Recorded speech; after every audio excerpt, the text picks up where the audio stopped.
Hello friends, astro ब्रह्मांड में आपका स्वागत है। मैं हूं आपकी एस्ट्रोलॉजर श्वेता आंवले और मैं लाई हूं आपके लिए learn free astrology online. Age predictions, रोग, ऋण, रिपु, जिसके लिए हमारी कुंडली का 6th हाउस रिस्पॉन्सिबल होता है, और आपकी आयु कितनी होगी जिसके लिए 8th हाउस रिस्पॉन्सिबल होता है। साथ ही लग्नेश मतलब लग्न लॉर्ड, चंद्रमा और मारक ग्रह ये सब रिस्पॉन्सिबल होते हैं। आपकी लाइफ में जो भी प्रॉब्लम्स आ रही है किसी भी तरह की, तो इसको हम एक कुंडली के एग्जाम्पल के थ्रू अच्छे से समझेंगे विथ रेमेडीज और उपायों के साथ। तो आइए फ्रेंड्स स्टार्ट करते हैं। हमारे पास एक DOB है 10 अप्रैल 1988, रात को 8:05 कोसंबा गुजरात। लग्न में 7 नंबर लिखा है, मतलब ये आपकी क्या है, तुला लग्न की कुंडली है। ठीक है, ये आपका जो है ये आपका लग्न है ना, मतलब D1 चार्ट है, लग्न चार्ट है, और ये आपका D9 चार्ट है। पहले लग्न चार्ट को एनालिसिस करेंगे, देन हम D9 चार्ट में उस जो आपकी जो ग्रहों की इस मतलब चार्ट पे जो प्लेसमेंट है उसको हम यहाँ पर टैली करते हैं कि वो वाकई में अच्छा ग्रह है कि नहीं, वो हम उस D9 चार्ट में हम उसकी प्लेसमेंट को और कंफर्म करते हैं। तो इसको समझने के लिए पहले आपको बेसिक्स क्लियर होना चाहिए, तब आप इस चार्ट को समझ पाओगे। जो न्यू सब्सक्राइबर है ना, जिनको कुंडली देखना ठीक से नहीं आती है, तो पहले वो बेसिक्स यहाँ पे समझ ली। ये सभी की कुंडली में इस टाइप की आपको चार्ट दिखाई देता है। ठीक है, ये सभी की कुंडली में ये वाला जो हाउस होगा वो फर्स्ट हाउस होगा, ये सेकेंड हाउस, ये थर्ड हाउस, ये फोर्थ हाउस, ये fifth house, 6th house, 7th house, 8th house, 9th house, 10th house, 11th house और 12th हाउसेस। ये टोटल सभी की कुंडली में एक जैसे ही 12th हाउसेस होते हैं इसी सीक्वेंस में। ठीक है, अब इन हाउसेस में जो यहाँ ये तो हाउसेस बताया है, लेकिन जैसे ये यहाँ पर जो भी ग्रीन ग्रीन से आपको ये जो नंबर्स दिख रहे हैं, तो ये क्या है, यहाँ पर राशियाँ लिखी है।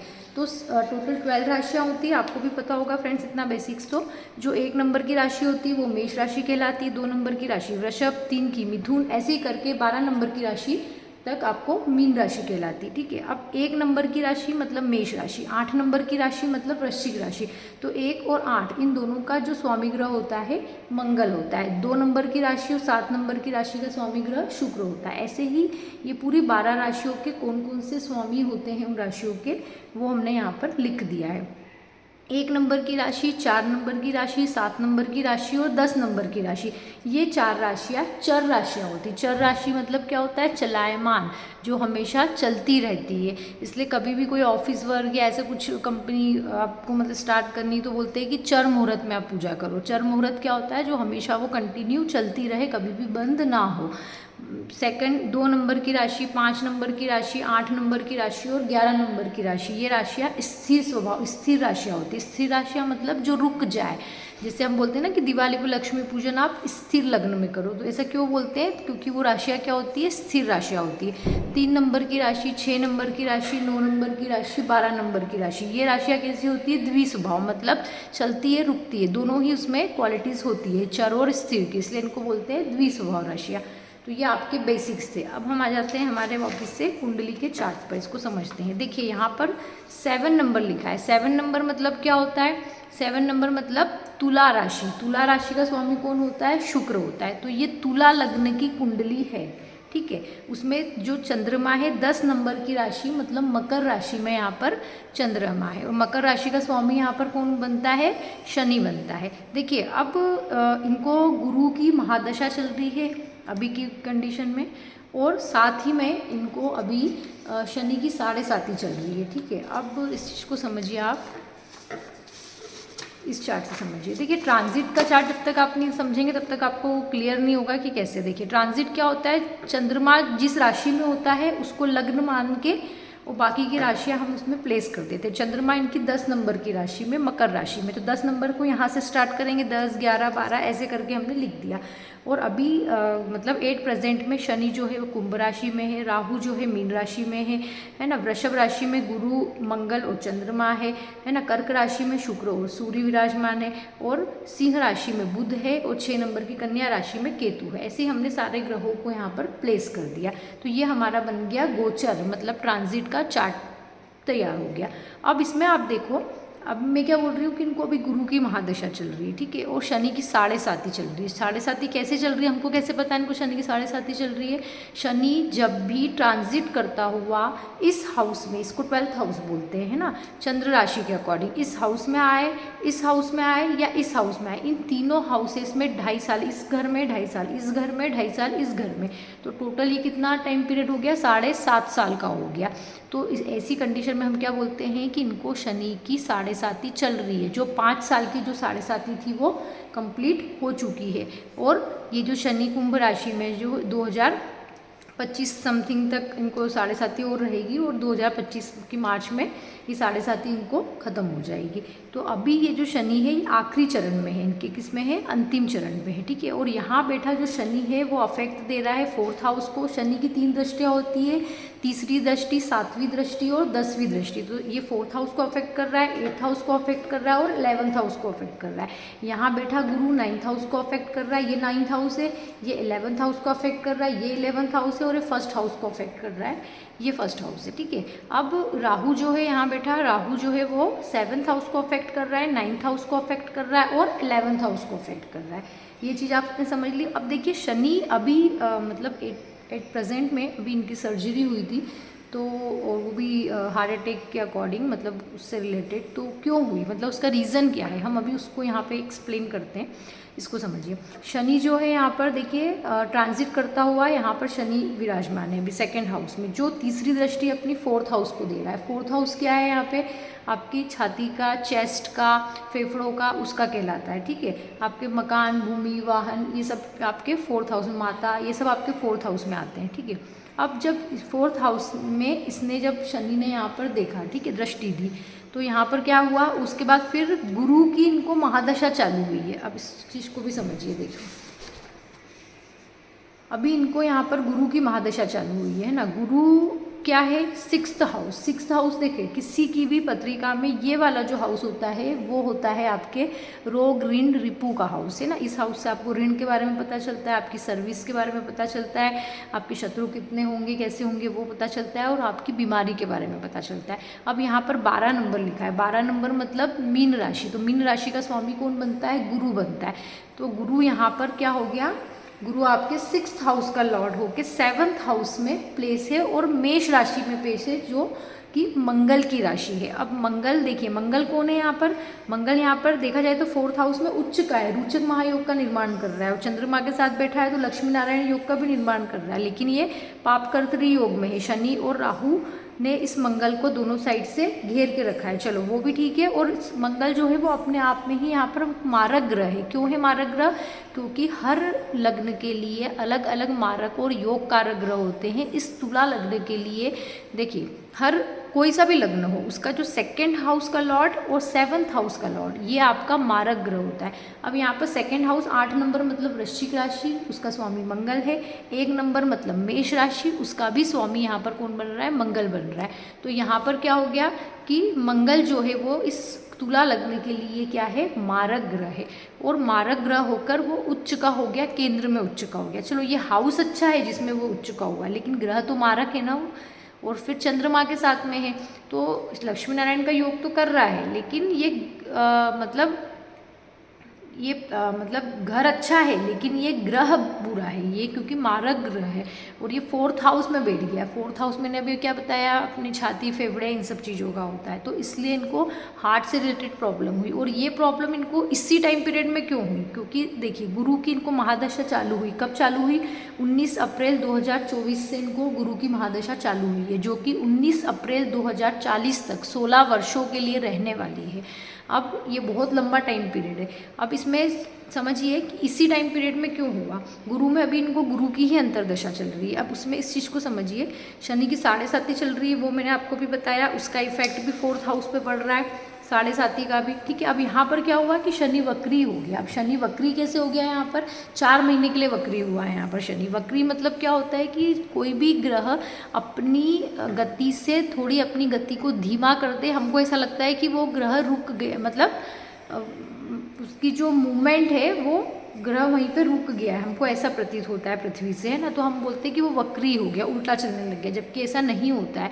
वो अपनी थोड़ी सी जो गति होती है, जो भी वो स्पीड होती है, उसको कम कर लेता है, तो हमको ऐसा लगता है कि वो पीछे जा रहा है, जबकि वो पीछे नहीं जाता है, बस अपनी स्पीड को कम कर लेता है। क्योंकि हर जो प्लैनेट्स होते हैं वो सूर्य से एक पर्टिकुलर डिस्टेंस पे ही रह पाते हैं, है ना। अगर तो उससे अगर आगे निकल जाते हैं, ऐसा कुछ रहता है, तो फिर वो अपनी जो स्पीड होते हैं उसको स्लो कर लेते हैं, तो हम उसको बोलते हैं कि ये वक्री ग्रह हो गया। तो वैसे ही शनि अभी 4 महीने के लिए वक्री हो गया, तो शनि का इफेक्ट एक हाउस पीछे भी यहाँ पर इस हाउस में भी अभी आपको देखने को मिलेगा। अब शनि वक्री तो हुआ है, लेकिन इस चीज़ को देखो कि वो वक्री किस नक्षत्र में हुआ है। शनि 4 महीने के लिए वक्री हुआ है, यहाँ पे इस चीज़ को ढंग से समझना। 30 जून 2024 को शनि वक्री हुआ था, जो वक्री रहेगा 15 नवंबर 2024 तक, ठीक है। अब 30 जून 2024 को शनि वक्री होके 30 अक्टूबर 2024 तक वो पूर्वा भाद्रपद नक्षत्र में रहेगा, ये 2 महीने।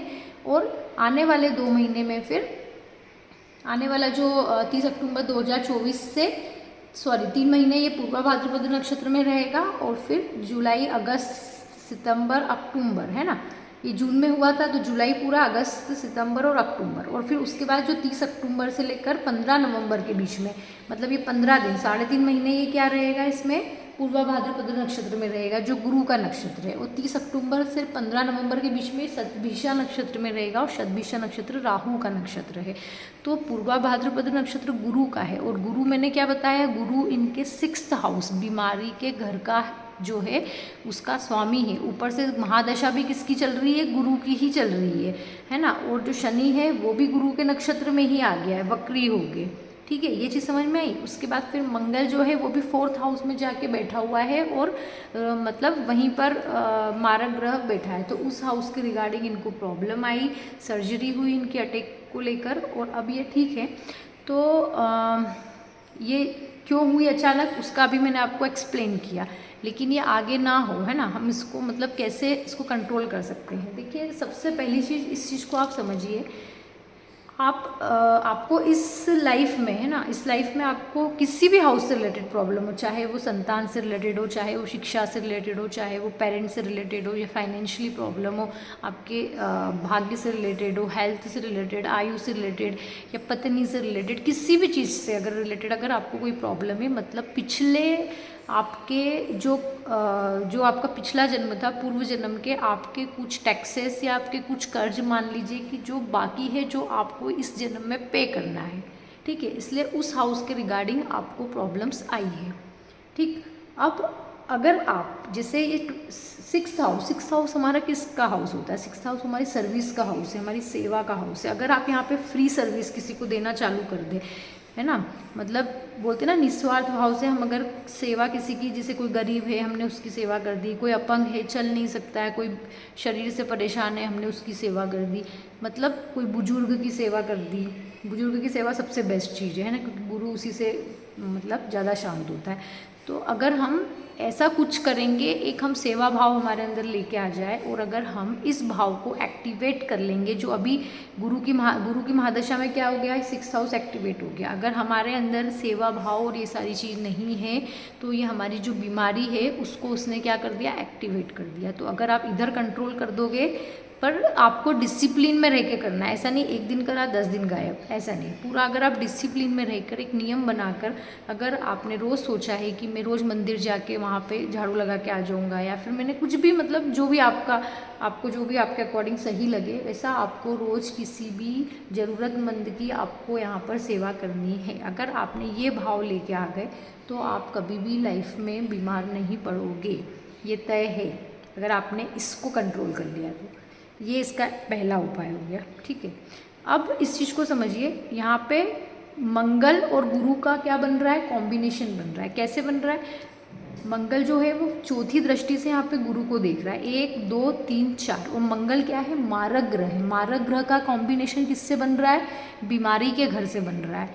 इस चीज़ को बहुत ध्यान से समझना। तो इस कंडीशन में जब गुरु में मंगल का अंतर आएगा, तो ये आपको बहुत प्रॉब्लम में डाल देगा। तो इसलिए आपको अभी से ऐसी हैबिट डालनी है कि आपकी अभी 16 ईयर्स की गुरु की महादशा है, तो आपको मतलब जो ये महामृत्युंजय का जो जाप होता है ना, वो आपको डेली करना है, चाहे कुछ भी हो जाए, तो आप ये यहाँ पर इस चीज़ को आप कवर कर लोगे तो बहुत हद तक आपको इससे रिलीफ यहाँ पर देखने को मिलेगा। देखिए यहाँ पे लग्नेश आपका क्या बन रहा है, 7 नंबर मतलब तुला राशि, उसका लग्न का स्वामी शुक्र बनता है।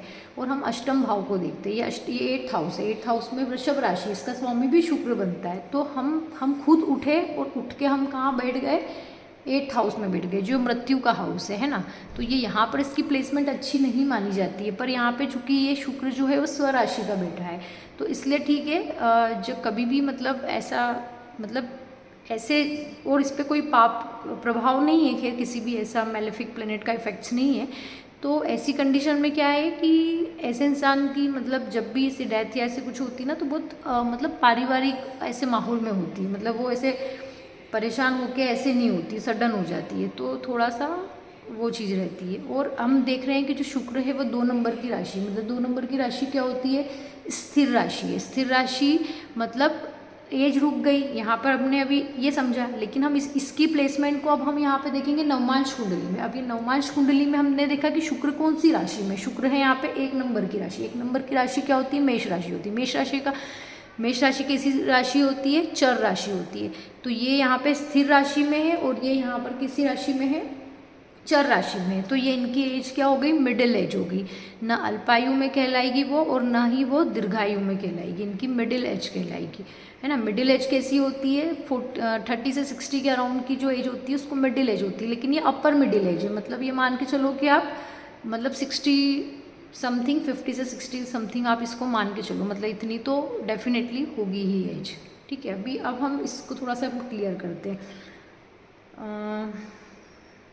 देखो इसमें आपको बस एक ये चीज़ बहुत अच्छे से समझने की ज़रूरत है कि जब शनि की 7.5 आपको उतरते उतरते हमेशा अच्छा ही रिजल्ट देती है। अभी शनि की 7.5, अभी शनि वक्री है, तो 4-5 महीने तो अभी प्रॉब्लम्स ही आएगी, है ना। अब जब ये शनि जब वक्री से हट जाएगा, है ना, और मार्गी हो जाएगा, तो ये कितनी को यहाँ पे लिखा है मैंने, मार्च 2025 को शनि की आपको 7.5 यहाँ पर उतर जाएगी। तो यहाँ पे आपको हेल्थ से के रिगार्डिंग आपको बहुत यहाँ पे रिलीफ मिलेगा, ठीक है।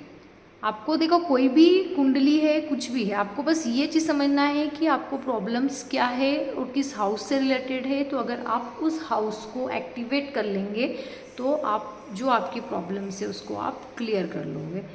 तो यहाँ पर आपको सेवा और ये सब चीज़ें करनी है। और हाँ, एक चीज़ और, आप देखो तो सरसों का जो तेल होता है ना, तो सरसों के तेल को आप हर शनिवार को यहाँ पर आप दान कर सकते हो। एक कोई कटोरी में सरसों का तेल लो और उसमें अपना फेस देखो, है ना, तो इसको बोलते हैं छाया दान। तो इससे आपका भाग्य तेज होगा।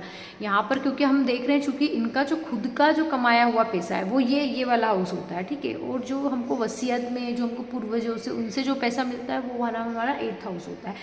तो इस हाउस का रिकॉर्डिंग ये उच्च का तो हो रहा है, लेकिन ये पाप कर्तरी योग में है। और बुध जो है ये खर्चे का स्वामी होकर 6th हाउस में बैठा है, तो मतलब इनका खर्चा जो है वो एक्सिस होता है, मतलब और ऋण के भी योग दिख रहे हैं यहाँ पे। तो मतलब एक स्टेबिलिटी नहीं है, अप्स डाउन्स काफ़ी रहते हैं, मतलब चलता है फिर एकदम बंद हो जाता है, इस टाइप से रहता है। और मतलब इनकी खुद की इनकम से ज़्यादा इनको जो है बेनिफिशियल क्या है, इनको जो वसीयत में जो पैसा मिलता है ना, तो उसका इनको बेनिफिट मिलेगा, क्योंकि यहाँ पे शुक्र स्वराशि का बैठा है, डेफिनेटली मिलेगा, वो चीज़ दिख रही है यहाँ पे।